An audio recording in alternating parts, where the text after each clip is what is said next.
മുമ്പ് വി.ഡി. സതീശൻ പ്രതിപക്ഷ നേതാവ് വി.ഡി. സതീശനൊക്കെ സൂചിപ്പിച്ചതുപോലെ ഓരോ മതസ്ഥർക്കും അവരുടെ മതം അനുസരിച്ച് ജീവിക്കാനുള്ള ഒരു സ്വാതന്ത്ര്യമാണ് ഇന്ത്യന്റെ ഭരണഘടന വിഭാവനം ചെയ്യുന്നത്.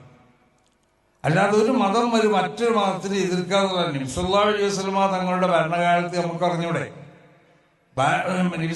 ഭരണം ശക്തിപ്പെട്ട കാലഘട്ടത്തിൽ എന്തും ചെയ്യാൻ കഴിവുള്ള കാലഘട്ടമായിരുന്നു.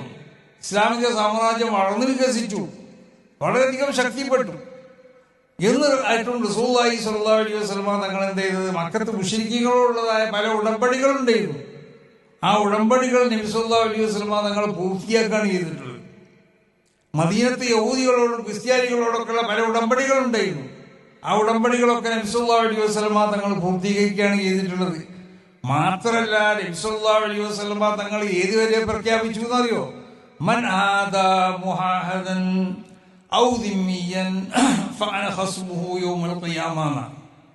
എന്റെ ഭരണത്തിന്റെ കീഴിൽ ഭരണവുമായിട്ട് ഉടമ്പടി ചെയ്യപ്പെട്ടവരോ അല്ലെങ്കിൽ വ്യക്തികളുമായി കൊണ്ട് ഉടമ്പടി ചെയ്യപ്പെട്ടവരോ, ഭരണവുമായി ഉടമ്പടി ചെയ്യുമ്പോൾ ഈ രണ്ട് വകുപ്പുണ്ട്. ആ ഏത് വകുപ്പിൽ ഉടമ്പടി ചെയ്തവരാണെങ്കിലും അവർക്ക് ഏതെങ്കിലും നിലക്കുള്ള പ്രയാസം എന്റെ ഭരണത്തിന്റെ കീഴിലുള്ളതായ ആരിൽ നിന്ന് എന്തുണ്ടായാൽ അവന്റെ എതിരിൽ ഞാൻ ഖിയാമത്ത് നാളിൽ ഞാൻ തർക്കിക്കും. നബി സല്ലല്ലാഹു അലൈഹി വസല്ലമ അവന്റെ ശത്രുവായിരിക്കും ഞാൻ ഖിയാമത്ത് നാളിൽ. അത്രമാത്രം നബി സല്ലല്ലാഹു അലൈഹി വസല്ലമ തങ്ങൾ വളരെ വ്യക്തമായ നിലക്ക് ശക്തമായ ഭാഷയിലാണ് നബി സല്ലല്ലാഹു അലൈഹി വസല്ലമ തങ്ങൾ ഭരണീയരെ സംബന്ധിച്ച് ഭരണീയർക്ക് ചെയ്തു കൊടുക്കേണ്ടതായ കാര്യങ്ങൾ. അത് ഏത് മതസ്ഥരാണെങ്കിലും ആ മതസ്ഥരും ഗവൺമെന്റുമായിട്ട് അല്ലെങ്കിൽ ഭരണഘടനയിൽ അവരെ സംരക്ഷിക്കപ്പെട്ടതായ വകുപ്പുകൾ ഉണ്ടെങ്കിൽ അത് സംരക്ഷിക്കപ്പെടുന്നതാണ്, ശക്തമായി സംരക്ഷിക്കുന്നതാണ് നബി സല്ലല്ലാഹു അലൈഹി വസല്ലമ തങ്ങൾ പറഞ്ഞിട്ടുള്ളത്. മഹാനാവുന്ന ഉമർ ബിൻ ഖത്താബ് റളിയല്ലാഹു തആല അൻഹു മൂപ്പര ഭരണകാലത്ത് മൂപ്പർ രാത്രി സഞ്ചരിക്കാറുണ്ടായിരുന്നു ഭരണീയർക്കുള്ള കാര്യം മനസ്സിലാക്കാൻ വേണ്ടി. ഒരു ജൂതനെ കണ്ടു. ആ ജൂതനിക്ക് വയസ്സായി അയാളെ വളഞ്ഞ് അയാളെ മുതുകിലുള്ള എല്ലൊക്കെ ഇങ്ങനെ കൂർത്ത് പുറത്ത് കത്തിക്കണമെന്ന് പറഞ്ഞു. അങ്ങനെയാണ് അയാളെ പറ്റി വിവരിക്കുന്നത് ചരിത്രകാരന്മാർ. ഉമർ ബിൻ ഖത്താബ് അവരോട് ചോദിച്ചു, നീ എന്താ അങ്ങനെയൊക്കെ കഴിക്കണത്? നീ ഭക്ഷണം കഴിക്കലില്ലേ? എനിക്ക് എന്ത് പറ്റിയെന്ന് ചോദിച്ചു. അപ്പൊ പറഞ്ഞു, എനിക്ക് ഭക്ഷണം കഴിക്കാൻ പൈസ എന്റെ അടുത്തൊന്നുമില്ല, എനിക്ക് താമസിക്കാൻ സ്ഥലമില്ല. ഉമർ ബിൻ ഖത്താബ് ഉടനെ തന്നെ പാസ്സാക്കി, മുസ്ലിമീങ്ങളുടെ പൊതു സ്വത്താണ് ബൈത്തുൽ മാൽ. ആ ബൈത്തുൽ മാലിൽ നിന്ന് ഈ ജൂതനിക്ക് അയാൾ മരിക്കുന്ന വരെയുള്ള ശമ്പളമാണ് ഉമർ ബിൻ ഖത്താബ് റളിയല്ലാഹു തആല അൻഹു പാസ്സാക്കിയത്. അങ്ങനത്തെ ജൂതന്മാരാണ് ഇപ്പോ ഗസയിലും ഫലസ്തീനിലും ഒക്കെ മുസ്ലിങ്ങൾക്കെതിരിൽ പലതും ചെയ്തുകൊണ്ടിരിക്കുന്നത്. അത് വേറൊരു കാര്യം, അതിലേക്ക് ഈ അവസരത്തിൽ ഞാൻ കടക്കുകയല്ല. അപ്പൊ ഏതായാലും ഒരു കാര്യം നമ്മൾ മനസ്സിലാക്കണം. ഇസ്ലാമിനെ സംബന്ധിച്ച് തെറ്റിദ്ധാരണകൾ ഇസ്ലാമിനെ സംബന്ധിച്ച് മനസ്സിലാക്കാത്ത പലരും പല നിലക്കുള്ള തെറ്റിദ്ധാരണകളും പരത്തിക്കൊണ്ടിരിക്കുന്ന ഒരു കാലഘട്ടം. അങ്ങനത്തെ ഒരു കാലഘട്ടത്തിലാണ് നമ്മൾ ജീവിക്കുന്നത്. മനുഷ്യർക്ക് മാനുഷികമായി ഉണ്ടാവേണ്ടതായ ചില ഗുണങ്ങളൊക്കെ ഉണ്ട്. അതൊക്കെ പാടെ നമ്മളിൽ നിന്ന് ഇല്ലാതെയായി പോവാണ്. റസൂൽ പറഞ്ഞില്ലേ, ലാ യസാലു നാസു ഫീ ഖൈർ മാ തഫാദലൂന. പരസ്പരം അങ്ങും ഇങ്ങും ബഹുമാനിച്ചുകൊണ്ടിട്ട്, പരസ്പരം ഓരോരുത്തർക്കുള്ളതായ നിലവാരങ്ങൾ മനസ്സിലാക്കിക്കൊണ്ടിട്ട് ജീവിക്കണ കാലത്തോളം ഇവിടെ എല്ലാ നിലക്കുള്ള ഗുണവും ഉണ്ടാവും. നേരെ മറിച്ചോ ഫൈദാ തസാവവും എല്ലാവരും സമാണെന്ന് മനസ്സിലാക്കി കഴിഞ്ഞാൽ യഹ്ലികൂൻ, അത് അവരുടെ നാശത്തിന്റെ തുടക്കമായിരിക്കും. ഇപ്പൊ നമുക്കൊക്കെ തകരാതാണ്. ബാപ്പയും മകനും തമ്മിൽ വ്യത്യാസമില്ല. മകൻ ബാപ്പാനോട് പറയണം, നിങ്ങൾ മുമ്പ് ജനിച്ചോണ്ടല്ലേ, ഞങ്ങളെ മുമ്പ് ജനിച്ചാണെങ്കിൽ നിങ്ങളെ ഞാൻ ഉണ്ടാക്കുന്ന പറയുന്നത്. പിന്നെന്താ, രണ്ടാളും കണക്കാണ്. മുമ്പ് ജനിച്ചു എന്നുള്ളൊരു കുഴപ്പമുള്ള ബാപ്പാക്ക്. നേരെ മറിച്ച് ഞാൻ ആദ്യം ജയിച്ചിരിക്കണം നോക്കുക, എന്നാ ഞാൻ നിങ്ങൾ ഉണ്ടാക്കുന്ന. ഉസ്താദിനോടും അങ്ങനെ തന്നെ, നിങ്ങൾ ആദ്യം പഠിച്ചു വലുതായി, നിങ്ങൾ ആയതുകൊണ്ട് നിങ്ങൾ എന്നെ പഠിപ്പിക്കണം. നേരെ മറിച്ച് ഞാനാണ് ആദ്യം പഠിച്ചിരിക്കുന്നത്, നിങ്ങൾക്ക് ഞാൻ കിതാബ് പോയി തരും, അല്ലെങ്കിൽ നിങ്ങൾക്ക് ഞാൻ അധ്യാപനം നടത്തുന്നൊക്കെ പറയണത്. ഇങ്ങനെ ബഹുമാനം എന്നുള്ളത് ഇവിടെ പാടെ ഇല്ലാതെയായി പോയി. ഇസ്ലാമിന്റെ ഏറ്റവും വലിയ അടിസ്ഥാനം ബഹുമാനല്ലേ?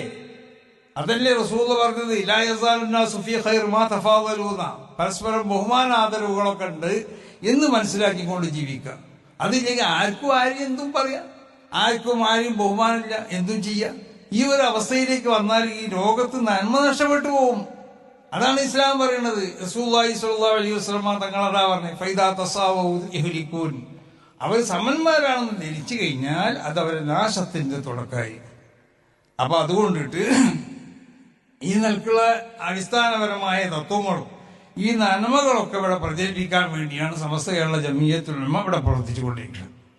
അപ്പൊ എല്ലാ നിലക്കുള്ളതായ ഇസ്ലാമിലേക്ക് കടന്നു വരുന്ന എന്ത് കടത്തിക്കൂട്ടലുകൾ ഉണ്ടെങ്കിലും എന്ത് ഈ പ്രസ്ഥാനങ്ങളുണ്ട് അതിനൊക്കെ പൂർണ്ണമായും കൊണ്ട് എതിർക്കുകയും അതിനോടൊപ്പം വിശുദ്ധമാവുന്ന ഈ ശരീഅത്തിന്റെ അഹ്ലുസുന്നത്തി വൽ ജമാഅയുടെ ആശയാദർശങ്ങൾ ജനങ്ങൾക്ക് പറഞ്ഞ് മനസ്സിലാക്കി കൊടുക്കുകയും അതിനെ സംരക്ഷിക്കുകയും മറ്റുള്ളതായ എല്ലാ മേഖലയിലും ഇസ്ലാമിനോട് എതിരില്ലാത്ത നിലക്കുള്ള ഏതെല്ലാം പ്രവർത്തനങ്ങളും ഏതെല്ലാം മറ്റുള്ള പുരോഗമന ചിന്താഗതികളുണ്ടോ അതിനൊക്കെ പിന്തുണ കൊടുത്തുകൊണ്ട് അതിനൊക്കെ പ്രോത്സാഹിപ്പിക്കുകയും ചെയ്തുകൊണ്ട് പ്രവർത്തിക്കുന്ന സംഘടനയാണ് സമസ്ത കേരള ജമിയത്തുൽ ഉലമ. അതുകൊണ്ടാണ് ജനങ്ങളൊക്കെ സമസ്ത കേരള ജമിയത്തുൽ ഉലമയെ അംഗീകരിക്കാനും സമസ്ത കേരള ജമിയത്തുൽ ഉലമയ്ക്ക് പിന്തുണ നൽകാനും അതിന്റെ ആശയാദർശങ്ങളെ മുറുകെ പിടിക്കാനൊക്കെ തയ്യാറായിട്ടുള്ളത്.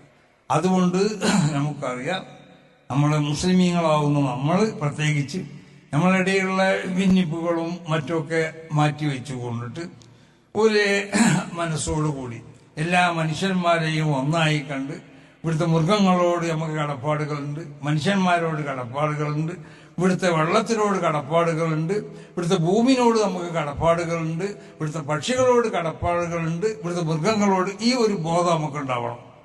അത് ഓരോ മുസ്ലിമും ചെയ്തു കൊടുക്കേണ്ടതാണ്. മറ്റുള്ള മനുഷ്യന്മാരോടുള്ള കടപ്പാട് അങ്ങനെയല്ലേ റസൂൽ പറഞ്ഞത്, നിന്റെ അയൽവാസിനോട് നീ എന്താക്കണം, ചില കടപ്പാടുകളുണ്ട്.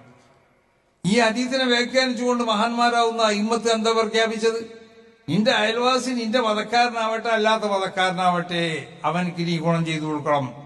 അവൻ നിന്റെ ശത്രു ആവട്ടെ വിത്രനാവട്ടെ അവനക്ക് നീ ഗുണം ചെയ്തു കൊടുക്കണം. അവൻ സ്ത്രീ ആവട്ടെ പുരുഷനാവട്ടെ, അവൻ നിന്റെ നാട്ടുകാരനാവട്ടെ അല്ലെങ്കിൽ വിദേശിയാവട്ടെ, അവൻ ചെറിയവനാവട്ടെ വലിയവനാവട്ടെ, അവൻ ദരിദ്രനാവട്ടെ പണക്കാരനാവട്ടെ. അപ്പൊ നമ്മളെ സംബന്ധിച്ചിടത്തോളം, ഇസ്ലാമിനെ സംബന്ധിച്ചിടത്തോളം മനുഷ്യൻ എന്നുള്ള നിലക്ക് നമ്മൾ ചെയ്തു കൊടുക്കേണ്ടതായ ഒരുപാട് കടപ്പാടുകളുണ്ട് മറ്റു മനുഷ്യന്മാരോട്. ഇതിനൊക്കെ പരിപൂർണമായും കൊണ്ട് ശ്രദ്ധിച്ചുകൊണ്ട് നമ്മൾ ജീവിക്കേണ്ടവരാണ്. മൃഗങ്ങളോട് നമുക്ക് കടപ്പാടുകളുണ്ട്, വെള്ളത്തിനോട് കടപ്പാട്. മഴ പെയ്യുന്നുണ്ട്, വെള്ളം അധികം ഉപയോഗിക്കാൻ പറ്റുമോ? റസൂൽ അതല്ലേ പറഞ്ഞത്, ഏതിലും മിതത്വമാണ് വേണ്ടത്. ഇഖ്തിസാദ്, എല്ലാത്തിലും മിതത്വം നമ്മൾ പാലിക്കണം. മലയോ കടലിലാണെന്ന് വിചാരിച്ച് വെള്ളത്തിന് അധികം ഉപയോഗിക്കാൻ പറ്റുമോ? അപ്പൊ വെള്ളം കടൽ തീരത്താണെങ്കിലും വെള്ളത്തെ നിയമിതമായി ഉപയോഗിക്കാൻ പാടുള്ളൂ. ഇസ്ലാമിന്റെ കൽപ്പനയല്ലത്. അങ്ങനെ ഓരോ മൃഗങ്ങളോട് കടപ്പാടുകളില്ലേ നമുക്ക്, ഇവിടുത്തെ സസ്യങ്ങളോട് കടപ്പാടുകളില്ലേ, ഇവിടുത്തെ പറവകളോട് കടപ്പാടുകളില്ലേ, ഈ മണ്ണിനോട് നമുക്ക് കടപ്പാടുകളില്ലേ. ഈ കടപ്പാടുകൾ മുഴുവനും പൂർണ്ണമായും കൊണ്ട് പാലിച്ച് ജീവിക്കുന്നവൻ അവനാണ് യഥാർത്ഥ മുസ്ലിം. ആ ഒരു സ്വഭാവങ്ങളായിരുന്നു നമ്മളെ മുൻഗാമികൾക്ക് ഉണ്ടായിരുന്നു. ഇന്ന് നമ്മളിൽ നിന്ന് അതൊക്കെ എടുത്തുപോയി. അപ്പൊ നമുക്ക് അംഗീകാരജാതിയായി പോയി, അത്ര ഉള്ളു, അത്ര പറഞ്ഞാൽ മതി. അപ്പൊ അതുകൊണ്ടിട്ട് ഈ വിശുദ്ധമാവുന്ന തത്വങ്ങളും ഈ ആശയങ്ങളും ആദർശങ്ങളും ഒക്കെ പ്രചരിപ്പിച്ചുകൊണ്ടിട്ട് അതിനെ സംരക്ഷിക്കാൻ വേണ്ടി ഇവിടെ പ്രവർത്തിക്കുന്ന സംഘടനയാണ് സമസ്ത കേരള ജമിയത്തുൽ ഉലമ. സമസ്ത കേരള ജമിയത്തുൽ ഉലമയെ എല്ലാവരും ശക്തിപ്പെടുത്തണം. പിന്നീട് ഇവിടെ കൂടിയ ആളുകളോട് പറയാനുള്ളത്, ഈ ഖത്തർ, ദൗലത്ത് ഖത്തർ, ഇവര് നമുക്ക് നമ്മുടെ ബന്ധപ്പെട്ടതായ നമ്മൾ കേരളക്കാർ ഇവിടെ വന്ന് ജോലി ചെയ്യണ്, ബിസിനസ് ചെയ്യണ്, പല നിലക്കും നമ്മൾ ജീവിക്കണം. നമുക്ക് വേണ്ട എല്ലാവിധ സൗകര്യങ്ങളുമാണ് ഇവർ ചെയ്തു തരുന്നത്. നമ്മളെ നാട്ടിൽ നടത്തുന്നത് പോലെ അത്ര സ്വതന്ത്രമായിട്ട് നമുക്ക് ഇവിടെ നടത്താനുള്ള സൗകര്യങ്ങൾ ഇവിടുത്തെ ഭരണകൂടം. അപ്പൊ അവരോടുള്ളതായ കടപ്പാടുകൾ നമ്മൾക്കുണ്ട്. നമ്മളെപ്പോഴും അവർക്ക് നന്ദി ചെയ്യേണ്ടവരാണ്. അവരുടെ ഈ ഭരണത്തിനോട് എല്ലാ നിലക്കും കടമപ്പെട്ടവരാണ് നമ്മൾ എന്നൊരു ബോധം നമുക്കുണ്ടാവണം. നമ്മളിൽ നിന്നിട്ട് എന്തെങ്കിലും നിലക്ക് ഈ രാജ്യത്തിന് എതിരാകുന്ന ഒരു പ്രവർത്തനവും നമ്മളാരിൽ നിന്നുണ്ടാവാൻ പാടില്ല.